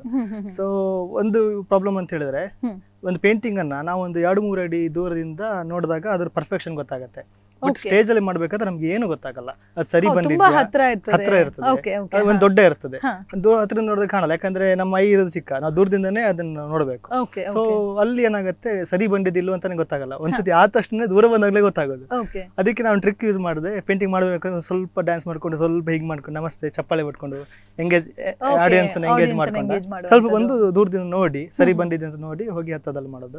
ಮತ್ತೆ ಸ್ಕೆಚ್ ವಿಷಯದಲ್ಲಿ ಈಗಿನ ಆರ್ಟಿಸ್ಟ್ಗಳೆಲ್ಲ ಮಾಡ್ತಾರೆ, ಯಾಕಂದ್ರೆ ತುಂಬಾ ಪ್ರಾಕ್ಟೀಸ್, ಅವ್ರಿಗೆ ಗೊತ್ತಿರೋದಿಲ್ಲ ಹೇಗೆ ಮಾಡಬೇಕು. ಅವಾಗ ತುಂಬಾ ಪ್ರಾಕ್ಟೀಸ್ ಮಾಡಿದ್ದೆ ನಾನು, ಹಾಗಾಗಿ ನಂಗೆ ಈಸಿ ಆಗುತ್ತೆ. ಒಂದ್ಸತಿ ಪ್ರಾಕ್ಟೀಸ್ ಅಲ್ಲಿ 1-2 ಸತಿ ಮಾಡಿದ್ರೆ ನಂಗೆ ಸ್ಟೇಜ್ ಅಲ್ಲಿ ಡೈರೆಕ್ಟ್ ಬಂದ್ ಮಾಡ್ಬೋದು. ಇದಕ್ಕೆ 5 ನಿಮಿಷ ತಕೊಂಡ್ರೆ ಬಿಯಾಂಡ್ ದಿ ಸ್ಟೇಜ್ 3 days ಬೇಕು ಪ್ರಾಕ್ಟೀಸಿಗೆ. ಇದು ಕೂಡ ಮ್ಯಾಟರ್. ಸೊ 3 ದಿವಸ ತಕೊಂಡಾಗ 5 ನಿಮಿಷ ದೊಡ್ಡ ವಿಷಯ ಅಲ್ಲ. ಇವನ್ ಚಿಕ್ಕದ್ರಿಂದ ಸ್ಕೆಚ್ ಮಾಡಿ ಯಾವ್ದಾವ್ದು ಕಲರ್ ಎಲ್ಲಿ ಬರ್ಬೇಕು, ಡೆಪ್ತ್ ಹೇಗೆ, ಲೈಟಿಂಗ್ ಹೇಗೆ ಡಿವೈಡ್ ಮಾಡ್ಕೊಂಡು ದೆನ್ ಪ್ರಾಕ್ಟೀಸ್ ಆದ್ಮೇಲೆ ದೆನ್ ಸ್ಟೇಜ್. ಸೊ ಇದು ಈಸಿ ಫಾರ್ಮ್ ಇದು. ಓಕೆ, ಅಂದ್ರೆ ಇದರ ಪ್ರಿಪರೇಷನ್ಸ್ ಅಂತ ಹೇಳುವಂತದ್ದು ನಾವೇನ್ ಪೂರ್ವ ತಯಾರಿ ಮಾಡ್ಕೊಂಡಿರ್ತೇವೆ ಅದು ಬಹಳಷ್ಟು ಇರ್ತದೆ. ಅಂದ್ರೆ ಈಗ ನಾನ್ ಮಾಡ್ಬೇಕಾದ್ರೆ ಬೇರೆ ತರ ಇರ್ತಾರೆ, ನೀವು ಬೇರೆ ತರ ಇದ್ದೀರಿ. ನಿಮ್ಮನ್ನ ಮಾಡ್ಬೇಕು, ನಿಮ್ಮ ಫೇಸ್ ಅಲ್ಲಿ ಯಾವ್ದು ಅಟ್ರಾಕ್ಷನ್ ಇದೆ ಅದನ್ನ ಹಾಗೆ ಬರ್ಬೇಕು, ನನ್ನದಲ್ಲಿ ಹೇಗೆ ಇದೆ ಅದರ ಅಟ್ರಾಕ್ಷನ್ ಬರ್ಬೇಕು. ಸೊ ಆ ರೀತಿ ನಾವು ಪ್ರಾಕ್ಟೀಸ್ ಮಾಡ್ಬೇಕು. Okay, fine. ಸೊ ಅದು ಕಷ್ಟನೇ ಅಂತ ಹೇಳ್ಬೋದು, ತುಂಬಾ ಕಷ್ಟ, ಅದಕ್ಕೆ ತುಂಬಾ ಶ್ರಮ ಪಡ್ಬೇಕಾಗ್ತದೆ. ಓಕೆ, ಹಾಗೆ ನೀವು ಆವಾಗ ಹೇಳಿದ್ರಿ ನಾವು ಪ್ರಾಚೀನತೆಯ ಸಂಸ್ಕೃತಿಯನ್ನ ತರುವ ಆಸೆ ನಿಮ್ಗೆ ಅಂತ. ನಾವೀಗ ಎಲ್ಲಿಯಾದ್ರೂ ವಿಸಿಟ್ ಮಾಡಿದ್ರೆ ಯಾವ್ದಾದ್ರು ಒಂದು ಟೆಂಪಲ್ ಅನ್ನ ನೋಡಿದ್ರೆ ಜಸ್ಟ್ ಟೆಂಪಲ್ ಇದೆ ನೋಡ್ಕೊಂಡು ಬರ್ತೇವೆ, ನಾವು ಫೋಟೋ ಕ್ಲಿಕ್ ಇಸ್ಕೊಂಡು ಬರ್ತೇವೆ. ಬಟ್ ಕಲಾವಿದನ ಕಣ್ಣಲ್ಲಿ ಬರುವಂತಹ ಒಂದು ಕಲೆ ಇದೆ ಅಲ್ಲ, ಅವರ ಕೈಯಲ್ಲಿ ಅರಳ್ಬೇಕಾದ್ರೆ ಅಷ್ಟು ಕಷ್ಟ ಇದೆ. ಅದಕ್ಕೆ ನೀವು ಅದನ್ನ ಯಾವ ಆಂಗಲ್ ಅಲ್ಲಿ ನೋಡ್ತೀರಾ ಅಂತ ಹೇಳ್ಬೋದಾ? ನನ್ಗೆ ಅಟ್ರಾಕ್ಷನ್ ಆಗೋದೇ ದೇವಸ್ಥಾನದಲ್ಲಿ ಅದೇ ಸ್ಕಲ್ಪ್ಚರ್ ಆಗಿರ್ಬೋದು, ಯಾವ ರೀತಿ ಇದೆ ಅಂತ, ಹಳೆ ವಿಷಯಗಳು. ಈಗ ನಂಗೆ ಕಾರ್ ವಿಷಯಕ್ಕೆ ಬಂದಾಗ್ಲೂ ಈಗ ಹೊಸ ಕಾರ್ಗಿಂತ ಹಳೆ ಕಾರ್ ನೋಡ್ತಾ ಖುಷಿ ಆಗೋದು, ಖುಷಿ ಆಗ್ತದೆ. ಅದೇ ರೀತಿ ದೇವಸ್ಥಾನ ಸ್ಕಲ್ಪ್ಚರ್ಸ್ ಅಲ್ಲ, ಮೊದ್ಲು ಪೇಂಟಿಂಗ್ ಕಮ್ಮಿ ಇತ್ತು. ಪೇಂಟಿಂಗ್ ಇದ್ರು ಕೂಡ ಗೋಡೆಯಲ್ಲಿ ಮ್ಯೂರಲ್ ಮಾಡ್ತಾ ಇದ್ರು, ಈ ಪೇಪರ್ ಅಲ್ಲೆಲ್ಲ ಮಾಡ್ತಿದ್ರು ತುಂಬಾ ಕಮ್ಮಿ ಇತ್ತು. ಅವ್ರು ಕೆತ್ತನೆ ಮಾಡ್ತಾ ಇದ್ರು, ತುಂಬಾ ವರ್ಷಗಳಿಂದಾನೇ ಕೆತ್ತನೆ ಮಾಡ್ತಾ ಇದ್ರು. ಹಾಗಾಗಿ ಮತ್ತೆ ಪ್ರತಿಯೊಂದಕ್ಕೂ ಬುನಾದಿ ಅನ್ನೋದೇ ಆರ್ಟಿಸ್ಟೇ. ಅವನು ಮಾತಾಡೋಕ್ಕೂ ಮೊದ್ಲೇ ಅವನು ಚಿತ್ರನೇ ಬಿಡಿಸಿದ್ದು. ಆದಿಮಾನವ ಟೈಮಲ್ಲಿ ಬಿಡಿಸಿದ ಪೇಂಟಿಂಗ್ಗಳು ಇವತ್ತಿನವರೆಗೆ ಹಾಗೆ ಇದೆ. ಅವನೇನು ಯುದ್ಧ ಮಾಡ್ತಿದ್ದ, ಬೇಟೆ ಆಡ್ತಿದ್ದ, ಅದನ್ನೆಲ್ಲ ಕೆತ್ತನೆ ಬರ್ದಿಟ್ಟಿದ್ದಾನೆ. ಇವನು ಭಾರತದಲ್ಲಿ ಭೀಂಬೇಡ್ಕ ಅನ್ನೋ ಪ್ಲೇಸ್ ಅಲ್ಲಿ ಗುಜರಾತ್ ಹತ್ರ ಅಲ್ಲಿದೆ. ಸೊ ಇದೆಲ್ಲ ಅನ್ಕೊಂಡು ನಂಗೆ ಏನಾಯ್ತು, ಹಿಸ್ಟ್ರಿಯಿಂದಾನೇ ನಾವು ಆರ್ಟಿಸ್ಟ್ಗಳು ಇದ್ದೇವಲ್ಲ, ಮಾತಾಡೋಕ್ಕೂ ಮೊದಲೇ ಆರ್ಟಿಸ್ಟ್ ಸ್ಟಾರ್ಟ್ ಆಗಿದ್ದಾನೆ. ಸೊ ಅದಕ್ಕೆ ನಂಗೆ ಅಲ್ಲಿಂದಾನೇ ಆಸಕ್ತಿ ಎಲ್ಲ ಸ್ಟಾರ್ಟ್ ಆಯ್ತು. ಮತ್ತೆ ತುಂಬಾ ಗ್ರೇಟ್ ಟೆಂಪಲ್ಸ್ ಗಳಿದಾವೆ ಇಂಡಿಯಾದಲ್ಲಿ. ಇವನ್ ನಾನು ಅಜಂತ ಎಲ್ಲೋರಕ್ಕೆಲ್ಲ ಹೋಗಿ ಬಂದಾಗ ನಂಗದು ಇನ್ನೂ ಅದ್ರಲ್ಲೇ ಇದೆ ನಾನು ಅಂತ ಹೇಳ್ತಾರೆ. ಅದು ವೈಬಲ್ ಇದೆ. ಅಲ್ಲಿ ಹೋದ ತಕ್ಷಣ ಹೇಗೆ ಮಾಡಿದ್ರು, ಹೇಗೆ ಕೆತ್ತಿದ್ರು. ಒಂದು ದೊಡ್ಡ ಕಲ್ಲು ಬಂಡೆನ ಅಲ್ಲಿ ಏನಿಲ್ಲ, ಬಟ್ ಆ ಕಲ್ಲು ಬಂಡೆಯನ್ನು ಕೊರ್ದು ಗುಹೆ ಮಾಡಿ ಆ ಗುಹೆ ಒಳಗೆ ದೇವಾಲಯ ನಿರ್ಮಿಸಿ ಕೆತ್ತನೆ ಮಾಡಿದ್ದಾರೆ. ಒಂದು ಮಿಸ್ಟೇಕ್ ಇಲ್ಲ, ಎಲ್ಲೋರದ ಕೈಲಾಸ ದೇವಸ್ಥಾನ ನೋಡಿದಾಗ ದೊಡ್ಡ ಕಲ್ಲು ಬಂಡೆ, ಆ ಕಲ್ಲು ಬಂಡೆನ ಮೇಲಿಂದ ಕೊರ್ದು ಒಂದು ದೇವಸ್ಥಾನ ಮಾಡಿದ್ದಾರೆ. ಅದು ಹೇಗೆ ಮಾಡಿದ್ರು? ಬಟ್ ಅದೇ ವೆಸ್ಟರ್ನ್ ಕಂಟ್ರೀಸ್ ಇಂದಲ್ಲಿ ಹೇಳ್ತಾರೆ ಅದು ಏಲಿಯನ್ ಬಂದು ಮಾಡಿದ್ದು ಅಂತ. ಬಟ್ ಅದಕ್ಕೆ ಪ್ರೂಫ್ ಇದೆ, ಯಾಕಂದ್ರೆ ಕೆತ್ತನೆ ಮಾಡಿದ್ದಾರೆ. ಬಟ್ ಅಲ್ಲಿ ಕಲ್ಲಿದು ಪೀಸ್ ಇದಾವಲ್ಲ, ಅಷ್ಟು ಟನ್ ಗಟ್ಟಲೆ ಪೀಸ್ಗಳನ್ನ, ಕಲ್ಲುಗಳನ್ನ ಎಲ್ಲಿ ಎಸಿದ್ರು, ಎಲ್ಲಿ ಯಾರಿಗೂ ಗೊತ್ತಿಲ್ಲ, ಇದುವರೆಗೆ ಸಿಕ್ಲಿಲ್ಲ. ಸೊ ಹಾಗಾಗಿ ಅಷ್ಟು ತಂತ್ರಜ್ಞಾನದಿಂದ ಮಾಡಿದಾರಲ್ಲ ನಮ್ಮ ಏನ್ಶಿಯಂಟ್. ಸೊ ಅವರದು ನಾವ್ ಏನು ಅಲ್ಲ. ಸೊ ಅವರಿಂದ ಕಲಿಯೋದು ತುಂಬಾ ಇದೆ ಅಂತ ನಂಗೆ ಅದರಲ್ಲಿ ಆಸಕ್ತಿ. ಹಾಗೆ ಅಭಿಷೇಕ್ ಅವರಿಗೆ for ever artist world record ಅಂತ ಹೇಳುವ ಒಂದು ಅವಾರ್ಡ್ ಕೂಡ ಬಂದಿತ್ತು. ಅಂಡ್ ಅದರ ಬೆನ್ನಲ್ಲಿ ಬಹಳಷ್ಟು ಅವಾರ್ಡ್ಸ್ ಗಳನ್ನ ನೀವು ಪಡ್ಕೊಂಡಿದ್ದೀರಾ. ನಿಮ್ಗೆ ಸಿಕ್ಕಿರುವಂತಹ ಅವಾರ್ಡ್ಸ್ ಗಳ ಬಗ್ಗೆ ಹೇಳುವುದಾದ್ರೆ ಯಾವ ಅವಾರ್ಡ್ ಫಸ್ಟ್ ಬಂತು ಅಂಡ್ ಯಾವೆಲ್ಲ ಅವಾರ್ಡ್ಸ್ ಗಳನ್ನ ನೀವು ಪಡ್ಕೊಂಡಿದ್ದೀರಿ ಅಂತ ಹೇಳ್ಬೋದಾ? 2021 ನಲ್ಲಿ for ever star book of world ರೆಕಾರ್ಡ್ಗೆ ನಾನು ಮಾಡಿದ ಪೇಂಟಿಂಗ್ ಅನ್ನು ಅಪ್ಲೈ ಮಾಡಿದೆ. ಸ್ಪೀಡ್ ಪೇಂಟಿಂಗ್, ಅದು 5 minutes ಅಲ್ಲಿ ಪೇಂಟಿಂಗ್ ಮಾಡೋದು. ಅವಾಗ ಕೊರೋನಾ ಟೈಮಲ್ಲಿ ಮನೇಲೆ ಕೂತು ವರ್ಕ್ ಮಾಡೋದಲ್ಲ, ಬಟ್ ಒಂದು ಪೇಂಟಿಂಗ್ ಮಾಡಿದ್ದೆ. ಕೊರೋನಾ ವೈರಸ್ ಇದೆ, ಆ ವೈರಸ್ ರೌಂಡ್ ಇದೆಯಲ್ಲ ಅದನ್ನ ಹೆಂಗ್ ಕನ್ವರ್ಟ್ ಮಾಡಿ ಭೂಮಿ ಮಾಡ್ಬೋದು ಅಂತ. ಸೊ ಕನ್ವರ್ಟ್ ಮಾಡಿದೆ. ಕೊರೋನಾ ವೈರಸ್ ತೆಗೆದು ಬೇಡ, ಅದು ಅದೇನು ಭೂಮಿ ಮಾಡಿ ಅದನ್ನ ಸೇವ್ ದಿ ಅರ್ತ್ ಕಾನ್ಸೆಪ್ಟ್ ಅಂತ ಒಂದು ಪೇಂಟಿಂಗ್ ಮಾಡಿದೆ. ಸೊ ತುಂಬ ಹಾಗೆ ಬಂದಾಗ ಈ ವರ್ಲ್ಡ್ ರೆಕಾರ್ಡ್ ಅಲ್ಲಿ ನೋಡ್ತಾ ಇದ್ದೆ, ಕೆಲವು ವರ್ಲ್ಡ್ ರೆಕಾರ್ಡ್ ಅಲ್ಲಿ ಇತ್ತು, ಬಜೆಟ್ ವೈಸ್ ತುಂಬಾ ಕಾಸ್ಟ್ಲಿ ಇತ್ತು, ನಂಗೆ ಅದ್ರಲ್ಲಿ ಆಗಲ್ಲ ಅಂತ. ಬಟ್ ಒಂದು ಈಗ ಅಪ್ಲೈ ಮಾಡಿದೆ, ಈ ತರ ಇದೆ ನಾನು ಪೇಂಟಿಂಗ್ ಮಾಡಿದ್ದೇನೆ ಅಂತ. ಸೊ ಅದು ಅವರು ಟೆಸ್ಟ್ ಮಾಡಿದ್ರು. ಅವ್ರು ಮತ್ತೆ ಲೈವ್ ವಿಡಿಯೋ ಕಾಲ್ ಅಲ್ಲಿ ಅವ್ರು ಚೆಕ್ ಮಾಡ್ತಾರೆ. 5 minutes ಟೈಮ್ ಇದ್ದಕ್ಕೆ ಅವ್ರು ವಿಡಿಯೋ ಕಾಲ್ ಮಾಡಿದ್ರು. ನಾವು ಇಲ್ಲಿಂದ ಅಲ್ಲಿ ಎಲ್ಲ ಚೆಕ್ ಮಾಡ್ತಿದ್ವಿ ಯಾವ ರೀತಿ ಮಾಡ್ತೇನಂತ. ಸೊ ಅವರೆದ್ದು ನಾನು ಮಾಡಿ ತೋರಿಸಿದೆ. ಸೊ ಸಕ್ಸಸ್ ಆಯ್ತು. For ever star book of world record ನಂಗೆ ಫಸ್ಟ್ ಸಿಕ್ಕಿದ್ದು. ಅದಕ್ಕಿಂತ ಮೊದಲು ನಾರ್ಮಲ್ ಆಗಿ ಪೇಂಟಿಂಗ್ ಕಾಂಪಿಟೇಷನ್ ಗಳು ಹೋಗ್ತಿದ್ದು ತುಂಬಾನೇ ಕಮ್ಮಿ. ಯಾಕಂದ್ರೆ ನಂಗೆ ಬೇಸಿಕ್ ಗೊತ್ತಿಲ್ಲ ಅಂದೆ. ಹೌದು. ಕಾನ್ಸೆಪ್ಟ್ ಅವಾಗ ಅಷ್ಟು ಐಡಿಯಾ ಇರಲಿಲ್ಲ. ಇವಾಗ ಏನು ಕಾನ್ಸೆಪ್ಟ್ ಐಡಿಯಾ ಇದೆ, ಆವಾಗ ಇರಲಿಲ್ಲ ನನಗೆ. ಸ್ಟೇಜ್ ಮೇಲೆ ಹೋಗೋದು ಮಾಡೋದು ಪ್ರಾಕ್ಟೀಸ್ ಮಾಡ್ತಾ ಇದ್ದೆ. ಅದೊಂಥರ ಲೇಬರ್, ಸ್ಕಿಲ್ಡ್ ಲೇಬರ್, ಆರ್ಟಿಸ್ಟ್ ಅಲ್ಲ ಅವಾಗ, ಸ್ಕಿಲ್ಡ್ ಲೇಬರ್ ಥರನೇ ಇದ್ದೆ. ಸೊ ಅದಕ್ಕೋಸ್ಕರ ಮಾಡ್ತಾ ಬಂದೆ. ಅದಾದ್ಮೇಲೆ ಹೀಗೆ ಕಾಲೇಜ್ ಎಲ್ಲ ಸೇರಿದ್ಮೇಲೆ ಮತ್ತೆ ಕ್ರಿಯೇಟಿವ್ ವರ್ಕ್ಗಳು ಸ್ಟಾರ್ಟ್ ಮಾಡಿದೆ. ಅದರಲ್ಲಿ ನನ್ನ ಸ್ಕಲ್ಪ್ಚರ್, ಇಂಡಿಯನ್ ಎಸ್ಥೆಟಿಕ್ಸ್ ತಗೊಂಡೆ. ಕಲರ್ ಸ್ಕೀಮ್ ನನ್ನದೇ ಒಂದು ಲ್ಯಾಂಗ್ವೇಜ್ ಬಿಲ್ಡ್ ಮಾಡಬೇಕು ಅಂತ ಆಸೆ ಆಯಿತು. ಅದರಲ್ಲೇ ಮುಂದುವರ್ತಾ ಬಂದೆ. ಸೊ ಆ ಗ್ಯಾಪಲ್ಲಿ ಪ್ರೈಡ್ ಆಫ್ ಕರ್ನಾಟಕ ಅಂತ ಒಂದು ಅವಾರ್ಡ್ ಆಯಿತು ನನಗೆ ಬೆಂಗಳೂರಲ್ಲಿ, speed painting creative artist of the year 2023 ಅಂತ. ಜೊತೆಗೆ ಕಲಾವರ್ತ ಅವಾರ್ಡ್ ಆಯಿತು, ನ್ಯಾಷನಲ್ ಲೆವೆಲ್ ಅವಾರ್ಡ್. ಅದು ಅದಾದ್ಮೇಲೆ ಉಜ್ಜಯಿನಿ ನ್ಯಾಷನಲ್ ಅವಾರ್ಡ್ ಕೂಡ ಆಯಿತು ಸ್ಪೀಡ್ ಕ್ರಿಯೇಟಿವ್ ಪೇಂಟಿಂಗ್ಗೆ. ಇದೆಲ್ಲ ಒಂಥರ ತುಂಬಾ ಖುಷಿ ವಿಚಾರ. ಮತ್ತೆ ಕಾಂಪಿಟೇಷನ್ ವಿಚಾರಕ್ಕೆ ಬಂದ್ರೆ ಎಫೆಕ್ಸ್ ಅಂತ ಒಂದು ಕಾಂಪಿಟೇಷನ್ ಆಗುತ್ತೆ ನ್ಯಾಷನಲ್ ಲೆವೆಲ್. ಅದು ಡಿಜಿಟಲ್ ಪೇಂಟಿಂಗ್, ಈಗ ಹ್ಯಾಂಡ್ ಪೇಂಟಿಂಗ್ ಅಲ್ಲ, ಡಿಜಿಟಲ್ ಪೇಂಟಿಂಗ್. ಸೊ ಅದರಲ್ಲಿ ಕೂಡ ಫಸ್ಟ್ ವಿನ್ನರ್ ಆದೆ. ಅದು ಕೂಡ ತುಂಬಾನೇ ಖುಷಿ ಮೂಮೆಂಟ್ ಅದು. ಓಕೆ, ಅಂದ್ರೆ ಹೊಸ ಹೊಸ ರೀತಿಯ ಕಾಂಪಿಟೇಷನ್ಗಳು ಮತ್ತೆ ಅದು ಎಲ್ಲವೂ ಕೂಡ ರಾಷ್ಟ್ರ ಮಟ್ಟದ ಒಂದು ಕಾಂಪಿಟೇಷನ್ಗಳು. ಅಂದ್ರೆ ರಾಷ್ಟ್ರ ಮಟ್ಟದಲ್ಲಿ ನಿಮ್ಮ ಧ್ವನಿಯನ್ನ ಎತ್ತುತ್ತಾ ಇದ್ದೀರಾ, ನೀವು ನಿಮ್ಮ ಕಲೆಯನ್ನ ನೀವು ಶೋಕೇಸ್ ಮಾಡ್ತಿದ್ದೀರಾ. ಅಂಡ್ ಇನ್ನು ನಿಮ್ಗೆ ಯಾವ ರೀತಿಯ ಒಂದು ಆಸೆ ಇದೆ ಈ ಒಂದು ಕಲೆಯಲ್ಲಿ, ಏನ್ ಮಾಡ್ಬೇಕು? ಯಾಕಂದ್ರೆ ಎವ್ರಿ ಡೇ ಕಲಿತಾ ಇದ್ದೀರಾ, ಹೊಸತನ್ನ ನೀವು ತರ್ತಾ ಇದ್ದೀರಾ. ಸೊ ಹೊಸ ಕಲೆಗಳನ್ನ ಕಲಿಯುವಾಗ ನಿಮ್ಮ ಒಂದು ಆಸಕ್ತಿ ಹೇಗಿದೆ ಅಂತ ಹೇಳ್ಬೋದು? ಹೀಗೆ ಯೋಚನೆ ಮಾಡ್ಬೇಕಾದ್ರೆ live wedding painting concept western countries ಅಲ್ಲಿ ಇತ್ತು. ಬಟ್ ಇಂಡಿಯಾದಲ್ಲಿ ನಾನು ಸ್ಟಾರ್ಟ್ ಮಾಡ್ಬೇಕಾದ್ರೆ 2-3 years ಬ್ಯಾಕ್ ಇಂಡಿಯಾದಲ್ಲಿ ಆಲ್ಮೋಸ್ಟ್ ಒಂದು 2-3 ಜನ ಆರ್ಟಿಸ್ಟ್ ಮಾಡ್ತಾ ಇದ್ರು. ಸೊ ನಾನು ಕೂಡ ಸ್ಟಾರ್ಟ್ ಮಾಡಿದೆ. ಅಪರ್ಚುನಿಟಿ ಸಿಕ್ಕ ತಕ್ಷಣ ಸ್ಟಾರ್ಟ್ ಮಾಡಿದೆ ಲೈವ್ ಪೇಂಟಿಂಗ್. ಅದಕ್ಕೆ ತುಂಬಾನೇ ಪ್ರಾಕ್ಟೀಸ್ ಬೇಕು ಲೈವ್ ಪೇಂಟಿಂಗ್ ಮಾಡೋದಕ್ಕೆ. ಇದೇ ಕಾನ್ಸೆಪ್ಟ್ ಅಲ್ಲಿ ನಾನು ಮುಂದೆ ತಗೊಂಡು ಹೋಗ್ತೇನೆ. ಈಗ ಒಂದು ಟ್ರಾವೆಲ್ ಹೋಗ್ತೇನೆ, ಟ್ರಾವೆಲ್ ಹೋದ ತಕ್ಷಣ ಎಲ್ಲರೂ ಟ್ರಾವೆಲ್ ಮಾಡಿ ವಿಡಿಯೋ ಮಾಡ್ಕೊಂಡ್ ಬರ್ತಾರೆ, ಬಟ್ ನಾನು ಹೋದ ತಕ್ಷಣ ಪೇಂಟಿಂಗ್ ಮಾಡಿಬಿಡ್ತೇನೆ. ಸೊ ಅವಾಗ ನಂಗೆ ಸಮಾಧಾನ ಆಗುತ್ತೆ, ಹೋಗಿದ್ದಕ್ಕೂ ಸಮಾಧಾನ ಆಗುತ್ತೆ. ನಂದೊಂದು ಪೇಂಟಿಂಗ್ ಸಿಗುತ್ತೆ, ಯಾರು ಬೈ ಮಾಡಿದ್ರೆ ಅಮೌಂಟ್ ಸಿಗ್ತದೆ. ಇದೊಂದು ಕಾನ್ಸೆಪ್ಟ್ ಅಲ್ಲಿ ಫೀಲ್ಡ್ಸ್ ಅಲ್ಲಿ ಪ್ಲಾನಿಂಗ್ ಇದೆ. ಈಗ ನಾನು ಪ್ಲೇಸಿಗೆ ಟ್ರಾವೆಲಿಂಗ್ ಹೋದ್ರೆ ಪೇಂಟಿಂಗ್ ಮಾಡ್ತೇನೆ. ಬಂದಿದ್ದ ಅಮೌಂಟ್ ಇಂದ 50% ನನ್ನ ಸ್ಟಡೀಸ್ಗೆ, ಇನ್ನು 50% ನಾನು ಯಾರಿಗಾದ್ರು ಹೆಲ್ಪ್ ಮಾಡಬೇಕು ಪೂವರ್ಸಿಗೆ ಅಂತ ಪ್ಲಾನಿಂಗ್ ಇದೆ. ಸೊ ಇದು ಪ್ರಮೋಷನ್ ಮಾಡ್ತಾ 2 years ಆಗ್ತಾ ಬಂತು. ಇದುವರೆಗೆ ಯಾರು ಬೈ ಮಾಡ್ಲಿಲ್ಲ. ಪೇಂಟಿಂಗ್ ತುಂಬಾ ಇದೆ ನನ್ನ ಹತ್ರ. ಅದು ಹೇಳು ನಿಮ್ಗೆ ಇವತ್ತು ಯಾರು ನೋಡಿ ಬೈ ಮಾಡ್ತಾರ ಅಂದ್ರೆ ಆ ತರ ಕಾನ್ಸೆಪ್ಟ್ ಇವತ್ತಿಂದನೇ ವರ್ಕೌಟ್ ಮಾಡಬಹುದು. ಅಂದ್ರೆ ನಿಮ್ಗೆ ಅದೊಂದು ಆಸೆ ಇದೆ, ನಿಮ್ಮ ಪೇಂಟಿಂಗ್ಸ್ ಯಾರಾದ್ರೂ ಪರ್ಚೇಸ್ ಮಾಡಿದ್ರೆ ಅದರಿಂದ ಕೂಡ ಸಮಾಜಕ್ಕೆ ಒಂದು ನಾನು ಕೊಡುಗೆನ ಕೊಡ್ತೇನೆ ಅಂತ ಹೇಳುವ ಒಂದು ಆಸೆ. ಯಾಕಂದ್ರೆ ನೀವು ಕಷ್ಟಪಟ್ಟು ಬಂದಿದ್ದೀರಾ, ಕಷ್ಟಪಡುವವರಿಗೆ ಅದು ಹೆಲ್ಪ್ ಆಗ್ಲಿ ಅಂತ. ನಾನು ಯಾರಿಗಾರು ಹೆಲ್ಪ್ ಮಾಡ್ಬೇಕು, ಧನ ಸಹಾಯ ಮಾಡ್ಬೇಕಂದ್ರೆ ನನ್ನ ಹತ್ರ ಸಹಾಯ ಮಾಡುವಷ್ಟು ನನ್ನ ಹತ್ರ ಇಲ್ಲ. ನನ್ನ ಜೀವನಕ್ಕೆ ನನ್ನ ಹೊಟ್ಟೆ ಪಾಡಿಗೆ ಎಷ್ಟು ಬೇಕು ನನಗಷ್ಟು ಇವಾಗ ಇನ್ಕಮ್ ನಾ ಪಡ್ಕೊಂತಿದ್ದೇನೆ. ಬಟ್ ಯಾರಿಗಾದ್ರು ತುಂಬಾ ಜನ ಇರ್ತಾರೆ ಪೇಂಟಿಂಗ್ ಬೈ ಮಾಡಿ ಅವ್ರಿಗೆ ಪೇಂಟಿಂಗ್ ಆಗತ್ತೆ, ಬಂದಿದ್ದಲ್ಲಿ ಅರ್ಧವನ್ನ ನಾನು ಒಟ್ಟು ಮಾಡಿ ತುಂಬಾ ಪಾಪದವರಿಗೆ ಹೆಲ್ಪ್ ಮಾಡ್ಬೇಕಂತ ಆಸೆ ಇದೆ. ಬಟ್ ನಮ್ಗೆ ಏನ್ ಆಸೆ ಇದೆ ಅಂತ ಹೇಳಿದ್ರೆ, ಅಭಿಷೇಕ್ ತೀರ್ಥಹಳ್ಳಿ ಅವರು ನ್ಯಾಷನಲ್ ಮಾತ್ರ ಅಲ್ಲ ಇಂಟರ್ನ್ಯಾಷನಲ್ ಒಂದು ಆರ್ಟಿಸ್ಟ್ ಆಗ್ಬೇಕು, ಅಂತಹ ಒಂದು ವೇದಿಕೆ ನಿಮ್ಗೆ ಸಲ್ಬೇಕು ಅಂತ. ಮುಖ್ಯವಾಗಿ ನೀವೀಗ ಹೇಳಿದ್ರಿ ಈ ಒಂದು ಲೈವ್ ಪೇಂಟಿಂಗ್ ಅಂತ. ಈಗ ವೆಡ್ಡಿಂಗ್ಸ್ ಗಳಿಗೆ ಹೋಗಿ ನೀವು ಪೇಂಟಿಂಗ್ ಅನ್ನ ಮಾಡುವುದು ಇದೆ ಅಲ್ಲ, ಇದು ಕೂಡ ನಿಜವಾಗಿ ಅದ್ಭುತವಾಗಿದೆ. ಯಾಕಂದ್ರೆ ಅಲ್ಲಿ ಲೈವ್ ಆಗಿ ಹುಡುಗ ಮತ್ತೆ ಹುಡುಗಿ ಅಂದ್ರೆ ಆ ಒಂದು ಹಸೆಮಣೆ ಏರುವ ಒಂದು ಕ್ಷಣವನ್ನ ನಾವು ಯೂಶುವಲಿ ನೋಡುವಂತದ್ದು ಕ್ಯಾಮರಾ ಕಣ್ಣಲ್ಲಿ ಮಾತ್ರ. ಬಟ್ ಅದನ್ನ ನಿಮ್ಮ ಕಣ್ಣಲ್ಲಿ ಸೆರೆ ಹಿಡಿದು ನೀವು ಒಂದು ಕಲೆಯಾಗಿ ನೀವು ಅದನ್ನ ಪರಿವರ್ತಿಸ್ತೀರಿ ಅಂತ ಹೇಳಿದ್ಕಿರೆ ನಿಜವಾಗಿ ಅದು ಖುಷಿ ಆಗ್ತದೆ. ಅಂಡ್ ಅದು ಅಷ್ಟು ಚಂದ ಕೂಡ ಇರ್ತದೆ. ನಾನು ಬಹಳಷ್ಟು ಪೇಂಟಿಂಗ್ಸ್ ಅನ್ನ ನೋಡಿದೆ ನಿಮ್ದು, ಬಹಳಷ್ಟು ಅದು ಅದ್ಭುತವಾಗಿತ್ತು. ಸೊ ಈ ಒಂದು ಕಾನ್ಸೆಪ್ಟ್ ನೀವು ಹೇಗೆ ತಗೊಂಡ್ ಬರ್ಲಿಕ್ಕೆ, ಅದು ಸಹ ಇಲ್ಲಿಯ ಒಂದು ಇಂಡಿಯನ್ ಮಾರ್ಕೆಟ್ ಅಂತ ಹೇಳ್ಬೋದು, ಇಂಡಿಯನ್ ಮಾರ್ಕೆಟ್ಗೆ ತರ್ಲಿಕ್ಕೆ ಹೇಗೆ ಸಾಧ್ಯ ಆಯ್ತು ನಿಮ್ಗೆ? ಫಸ್ಟಿಗೆ ಈ ಸೋಷಿಯಲ್ ಮೀಡಿಯಾನೇ ತುಂಬಾ ಪವರ್ಫುಲ್, ಅಲ್ಲಿಂದನೇ ಬೂಮ್ ಆಗೋದು ಸದ್ಯಕ್ಕೆ. ನಾನು ನಿನ್ನೆ ಒಂದು ವಿಷಯ ಕೇಳ್ಪಟ್ಟೆ, ಯಾರೋ ಸೀನಿಯರ್ ಆರ್ಟಿಸ್ಟ್ ಅವ್ರು ಹೇಳಿದ್ರು ಈಗಿನ ಆರ್ಟಿಸ್ಟ್ಗಳು ಕಂಟೆಂಟ್ ಕ್ರಿಯೇಟರ್ಸ್ ಆಗ್ತಿದ್ದಾರೆ ಅಂತ.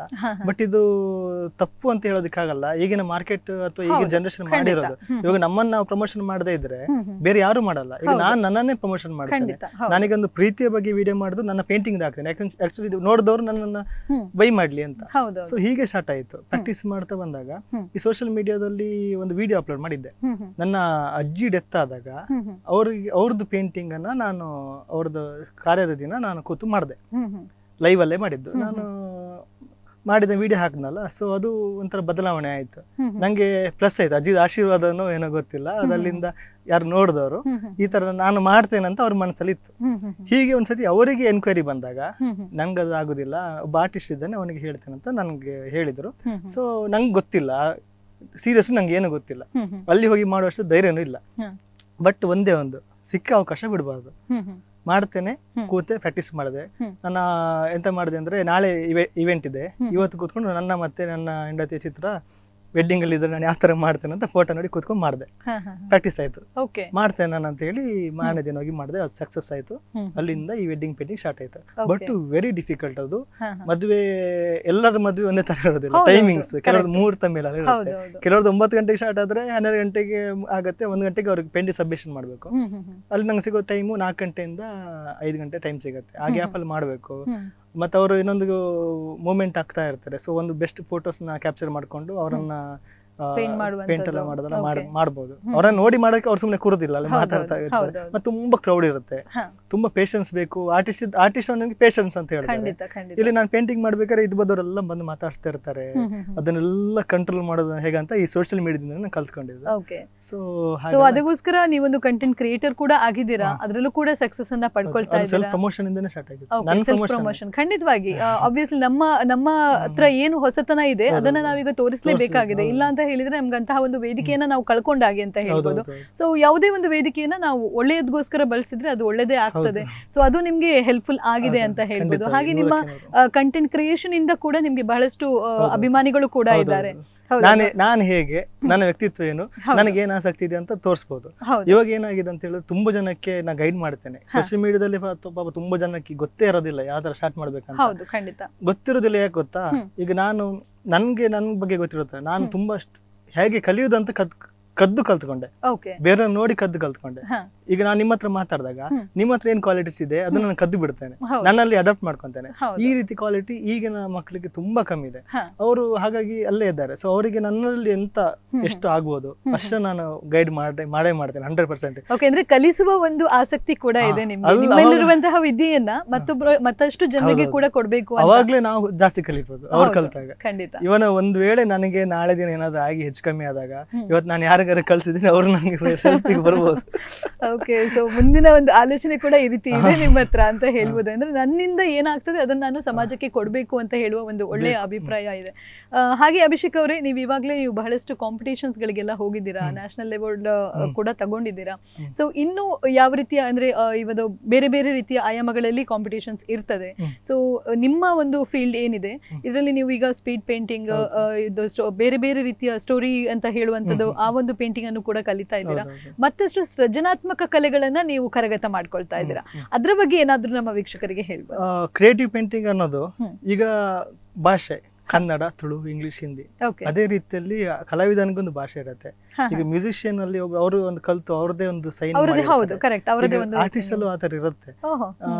ನಂದೇ ಒಂದು ಲ್ಯಾಂಗ್ವೇಜ್ ನಾನು ಬಿಲ್ಡ್ ಮಾಡ್ಕೊಂತ ಇದ್ದೀನಿ.